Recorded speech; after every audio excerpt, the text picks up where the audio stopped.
Hello everyone and welcome back to Rolling Through Negotiations. This is episode 98. We're getting closer to that amazing milestone of 100 episodes and we're recording this one in September 2025. Our guest today is Murray Smith. Murray's a Certified EOS Implementer. We speak about principles of being a visionary. How do you integrate the vision, the dream, once you've seen it, once your team is there in the place of having to put it into action? How do you dot the I's, cross the T's and make it happen? And we look at what it takes to achieve success. This is going to be a whiz-bang cracker of an episode. I think you're really going to love it. And before we jump in, I would like to acknowledge the traditional custodians of these lands. Let's pay our respects to elders, past, present, and emerging. I'd also like to acknowledge the Kaurna peoples whose lands we're recording this episode from. Let's roll. Murray, welcome to the podcast. Thanks, Matthew. Great to be here. Great to see you. It's been too long. You do a lot of work with EOS, and we are pumped to hear about EOS and how it relates to negotiations. Well, thanks for the opportunity. For those that don't know, EOS stands for Entrepreneurial Operating System, and it's a way in which to manage your business. But yes, it does come negotiations, and the context of that comes up a lot with EOS. So great to help out where I can. Awesome, Murray. And so if we dive into EOS, Entrepreneurial Operating System, what are some of the things that we can learn from this that can help us in our very own negotiations? Yeah, it's really interesting. Great question. So firstly, what EOS is designed to do is give a business clarity about what it is, what sort of people they want in the business, how to understand, how to interpret numbers, how to deal with issues, which also include negotiations, making sure there's consistent effort through making sure processes are documented in the right way, and finally that they're executing every day on that. So in terms of how it helps negotiations, I mean, one of the key points of having negotiation is clarity and understanding where you're at and where you want to be in the future and what it might take to get there.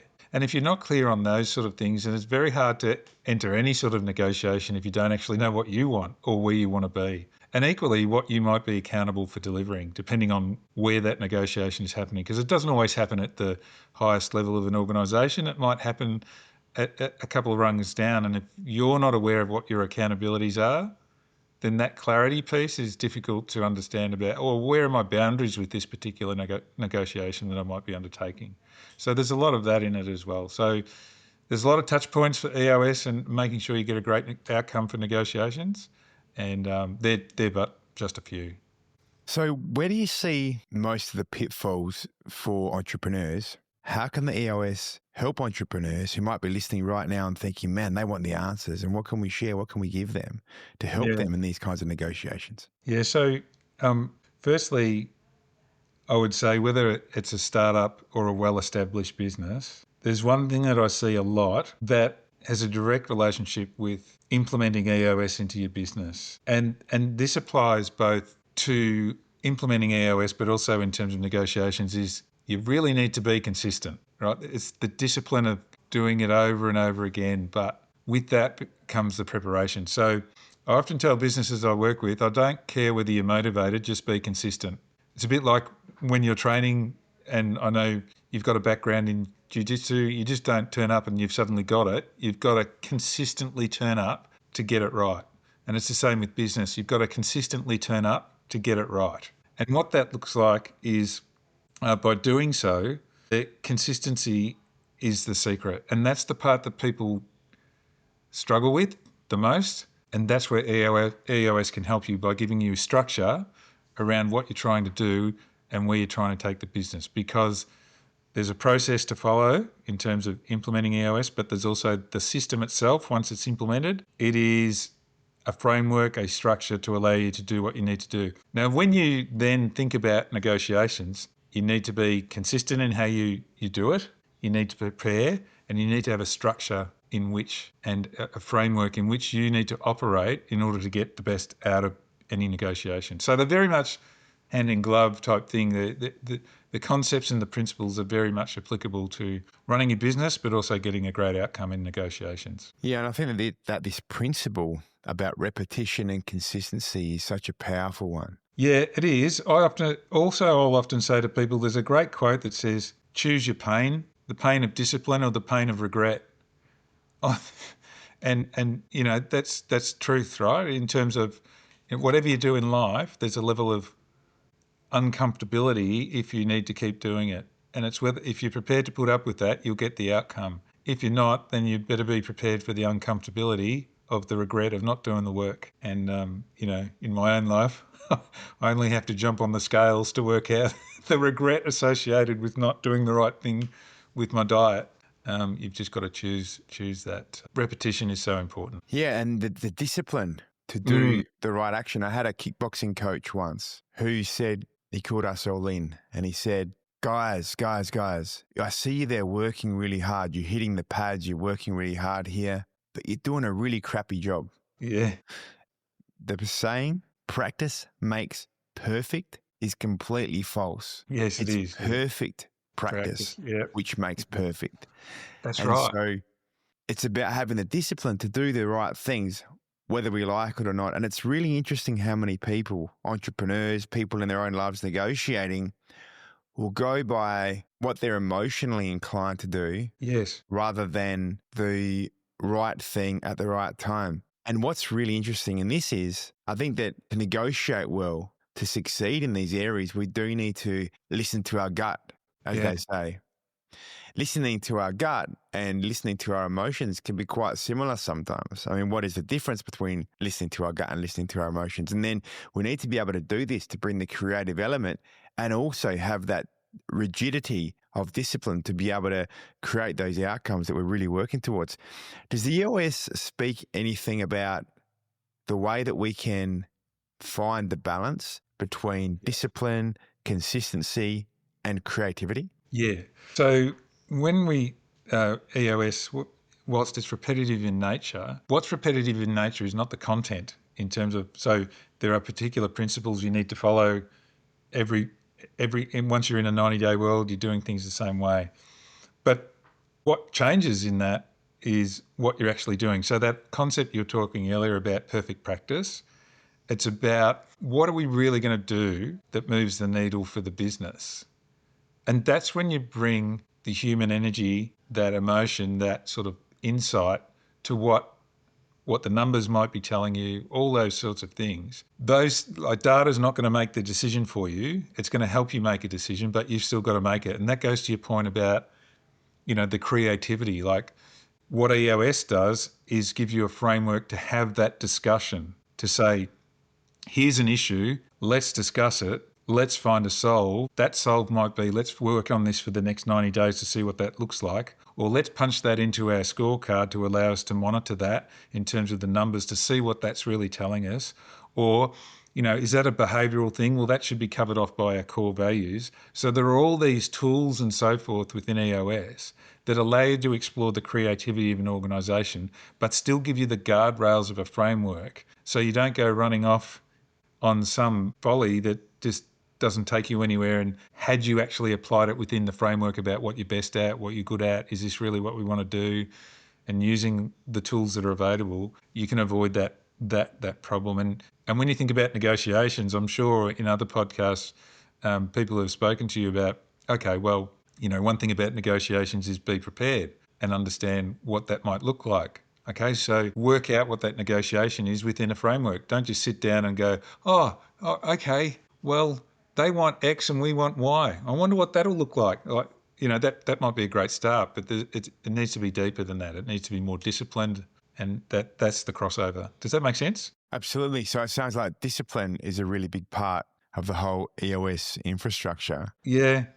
There's a coach in America who I often read about, and he often talks about the illusion of choice, and that we think we have this illusion of choice, whether it's negotiations or whether it's running a business. To be good, you might have some choices. To be great, you don't have any. It takes what it takes. And if you're not prepared to commit to that, then you won't get what you want. And part of that is discipline.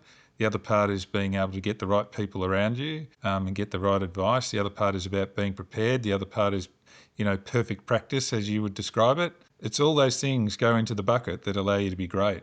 And no matter what you're doing at a particular moment in time. And also, one of the things that you've shared with us already is about looking at the data, looking at the results of what you're doing after, say, that 90-day period, to be able to reflect, measure, and continuously improve the way that you're doing things. Yeah, absolutely right. So, these are like the guardrails that allow you to see what's really going on. It's important to use your intuition and gut feel at particular moments in time, particularly when you're thinking about that creativity piece that you mentioned earlier, or how you might innovate or whatever it might be.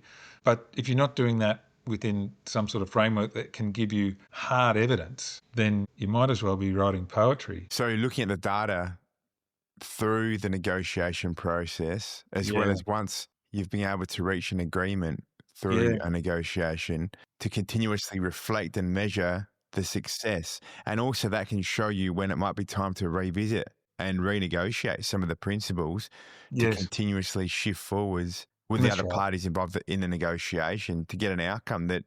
everybody is intending.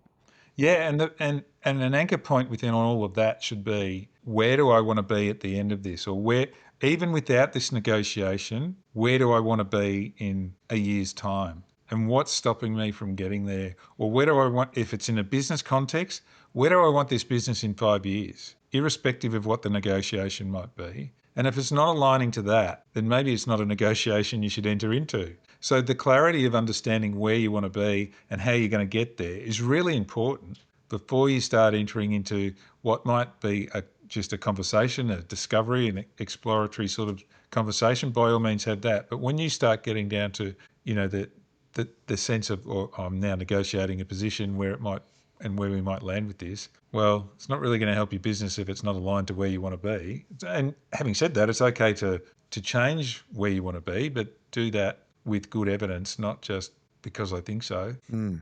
How do we gain this clarity in business? Because there is a lot of respect and a great, beautiful fantasy about being the visionary in business that makes our dreams possible. Yeah, well, there's certainly, well, how do we make it happen, without putting a too fine a point on it? Put in an operating system in your business so you can get a sense of vision, where you want to be, how you're going to get there, and not just you, but the whole business, everyone in the business. Develop it in a way that gives you traction every day, so you can see people being accountable for what's happening in the business, and you can see that vision being executed every day, and have a healthy team. And a healthy team is not physically healthy per se, but it's about prepared to have the conversations that others aren't prepared to have, and do it in a simple way so people aren't a slave to the process. EOS is one way to do that. So if you get that right in the first instance, that allows a visionary to be visionary, to think up of great ideas, but they need to let go and hand over to people that are really good at doing that operational work, the stuff that they're not good at anyway. The difficult conversation, the attention to detail, making sure all the teams are working well together, delivering to what we say we want to be, whilst they're out thinking. Those visionaries are out there thinking. So those people that do that in my world are called integrators, and they're like the unsung heroes of an organisation. They're the ones that are doing the operational work to make sure everything's running on time. And that's not exciting or particularly sexy for a lot of people to do, but it's essential to get done. If that's in place, then you can very well have someone who's visionary and doing a great job at being that. But you've got to have structure around the whole thing for that to occur, to get the best out of everyone.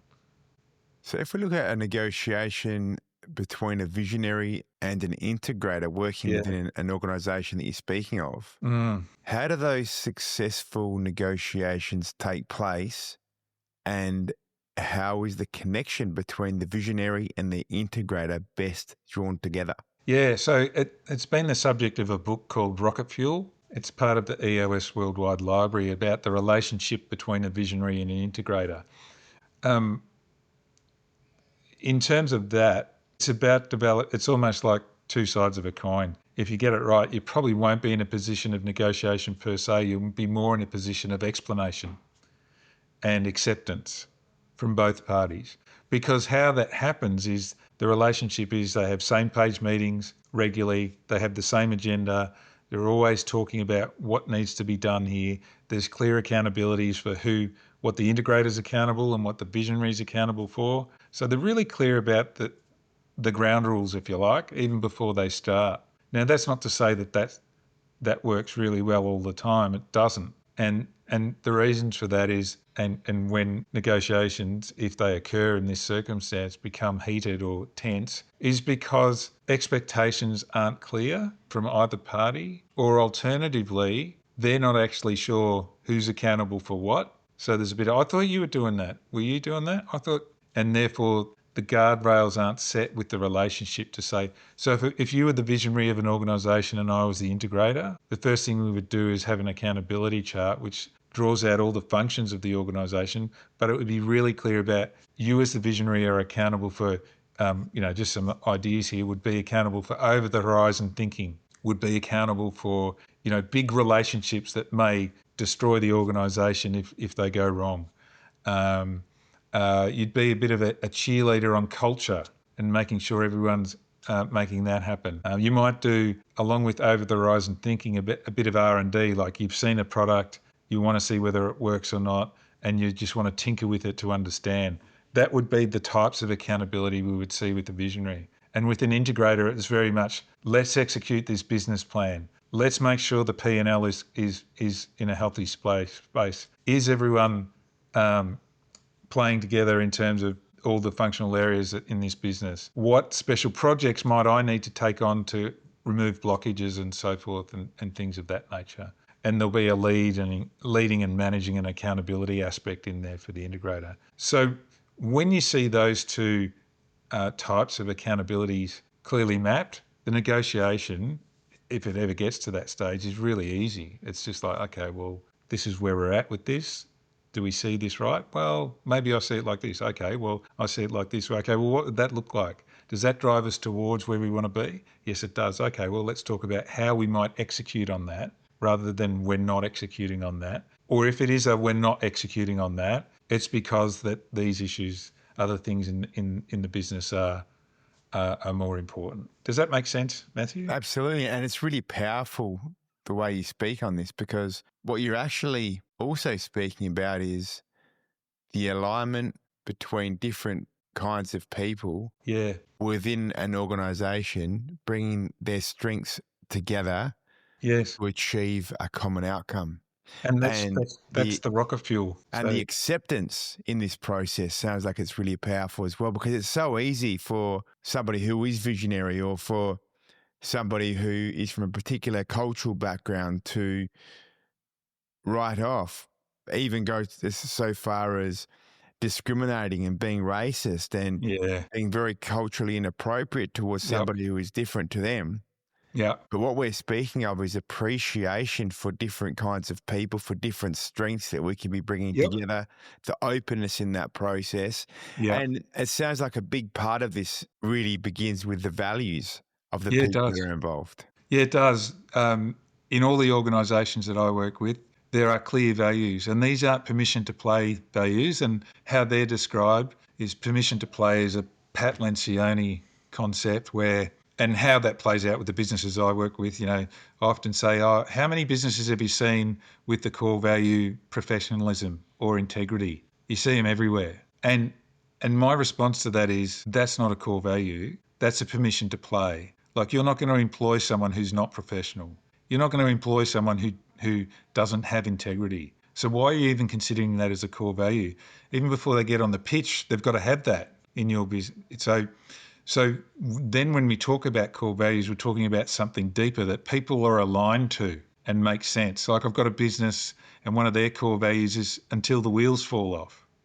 And what that means is we will keep working and get the right outcome until the wheels fall off. And everyone buys into that. So what that means in terms of this is, if the integrator and visionary, they will be deeply aligned to those core values. So they will, in this sort of circumstance, they will keep trying to work it out until the wheels fall off. And that's where they both come from. So it's easier to get there. So that connection piece, it goes beyond race, whatever it might be. It's just based on, what are the behaviours we want to see in this organisation? What are the expectations for this particular role? Anything beyond that is superfluous. And something you were speaking of before, I think, Murray, is a framework through the EOS to really help with the negotiation process. Yeah. So when I've been working with businesses, and I'm happy to share it in due course, there's always opportunities for mergers and acquisitions and so forth. And it just so happens that EOS has a tool for that. And that tool works really well because it asks you to look at it if it's another organisation, what do they value? So don't bother looking at the profit and loss statements because that's already been done. There's been due diligence on that. Now we're thinking about what you were talking about earlier. Is there alignment with core values? Is there alignment with what people are doing? If we take this on, who's accountable for what and all that sort of stuff? So that tool's really good. One other tool that I use with businesses that I've essentially worked up through a lot of readings and also I was lucky enough to be taught negotiations at the Massachusetts Institute of Technology when I was doing my MBA there. Awesome. By a fantastic professor who has long been in negotiations, Derek Kahane. And so I have essentially go through a set of questions with businesses when they're thinking about some level of negotiation. And if you like, I can quickly take you through what those questions are if that assists. Would love to hear that, Murray. Yeah. So whatever the negotiation might be, what we do know is preparation makes a difference. All right. Poor preparation will always create a much longer negotiation process and sometimes a very poor outcome. So whilst this isn't exhaustive, there's just some questions that you should be asking yourself when you're going into a negotiation. So the first one's pretty simple. It's like, what is our target? What do we actually hope to achieve out of this particular negotiation? What's the end result that we want to see in this? What does that look like? And then we need to think about, are there any gaps between our current state and the target state? So if our target state is X and our current state is Y, what's the gap in between to allow us to get to that target state? And then identify what those gaps are. And then from there, ask yourself, what are our interests here? So a bit like, you know your target, you know your gaps. What are our interests? What is it in here that interests us to enter into this negotiation? Then you start thinking about the other party and think about, well, what are their interests and what do they hope to get out of and what's their gaps? Now, you'll only be guessing at this stage, but that's okay. You're turning your mind to it, and that's part of preparation. Then you need to think about, is there a zone of possible agreement? And you might have covered that off previously in negotiations discussions, but what would, if you were to overlap your interests and their interests, is there a zone where they overlap? And that will be the zone of possible agreement. And then you need to think about the relationship. So is this going to be an ongoing relationship with the other party, or is it just a one-off transactional type relationship? Because to be honest, that might very well change the way you negotiate. Because there may be a longer term game to be played, and you just need to know what type of relationship you're going to have with the person at the conclusion of the negotiation. Once you've worked out your gaps, your interests, their interests, it's like, well, how would we address those gaps that we've got in our business? What would they look like to get to the target state? Then you need to think about what's your best alternative to a negotiated outcome. So it's often referred to as BATNA. So you need to think famous by the book. You'd know the name, Murray. I'm just trying to think. Uri and Fisher, I think, wrote the book. Yeah, it escapes me too, mate, but that's okay. But yeah, so best alternative to what's your best alternative to a negotiated outcome? Getting to yes is the name of the book. Yeah, getting to yes, that's it. And then you need to think about what's your worst alternative to a negotiated agreement. So knowing the worst alternative as as the best alternative through the process. Yeah. And then think about what is the other party's best alternative to a negotiated agreement. So if it's like, what are they going to do if they don't get this agreement?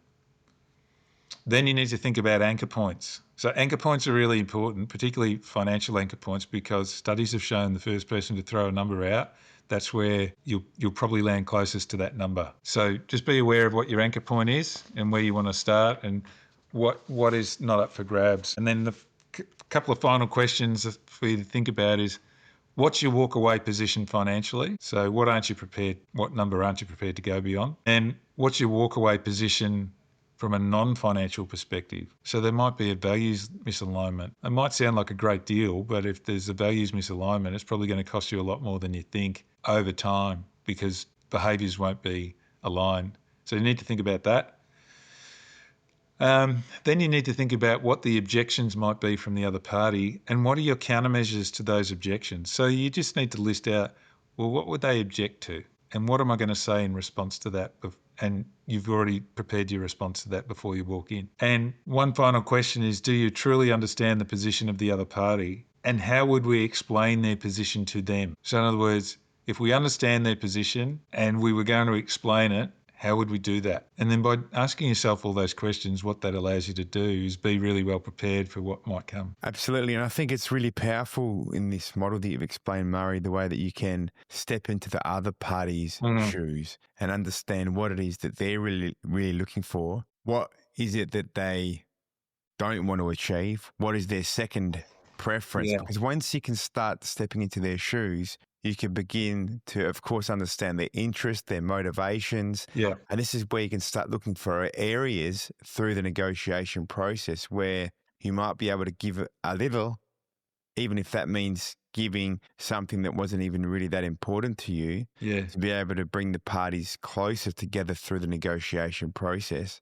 to achieve the outcomes that everyone potentially is happy with. Absolutely right. And the other part to that, Matthew, is you should always be looking to increase the size of the pie for everyone. And I'll give you a real life example of how that works. We'd love to hear it. So when I bought the house that I'm currently living in, we bought it about 8 years ago now, Heidi and myself. And we weren't prepared to go over a particular price. And the person selling the house didn't want to go under a particular price. So to increase the size of the pie, I said, well, I'm prepared to pay that much if you throw in all the furniture that's currently in the house. And the reason why that's good for you is because then you don't have to worry about getting removalists. And then I didn't have to worry about buying new furniture for the house and fitting it out in a style, because we were going from a Federation style house to a modern style house, so quite different furniture. So there was going to be a fair bit of visits to, various furniture shops, which I was not going to enjoy at all. And so you'd be like one of those men, Murray, you see on the Sundays when you go down there looking miserable while the wife is having the chat with the salesperson. There's a lot of that. It's funny when you go to those shops, Murray, on the Sundays, and you can just see all the guys there just hanging back, looking pretty miserable, maybe eating a hot dog or something for 5 minutes to enjoy. While the wife's being in the conversation to buy that new lounge suite with the retail salesperson. That's right. So to increase the size of the pie, that's what we offered, and that closed the deal, right? Yeah. And that served everyone. They didn't have to use removalists. We didn't have to go out and buy furniture fitting the style of the house. It was great furniture in the house. Like, some of it was custom made. Yes. And so it was a good deal for us. And they were moving to a house again that wouldn't have suited this type of furniture, so they were going to have to get rid of it anyway. So we've increased the size of the pie. Everyone got more and essentially had a great outcome for everyone. That's fantastic. And then also what that does, as you increase the size of the pie, I really like those words, Murray, you also are finding multiplying layers of additional value, because in that example, you don't have to spend those dollars in terms of buying that new furniture, but you're also saving your time as that multiplying layer from having to go out there in order to spend those dollars. Correct. And now by having that furniture, you could spend that time doing something else, whether that be resting or whether it be bringing you a return on some other form of investment. And so the multiplying effect of looking outside the box can be magnificent. Yeah, that's right. So that's one thing you should always consider. How do I increase the size of the pie here? It's a beautiful, beautiful principle, Murray. And you've already shared with us some absolute golden nuggets. Thanks, mate. No, you really have. As we wrap this episode up, I was just wondering if there's anything special that you would like to leave our listeners with. Well, I think a lot of it's already been said, Matthew. I mean, I do like to read, and there's this 3 words that I often say to businesses I work with, so I'll leave you with this. It's called embrace the suck. And what I Sounds mean by interesting.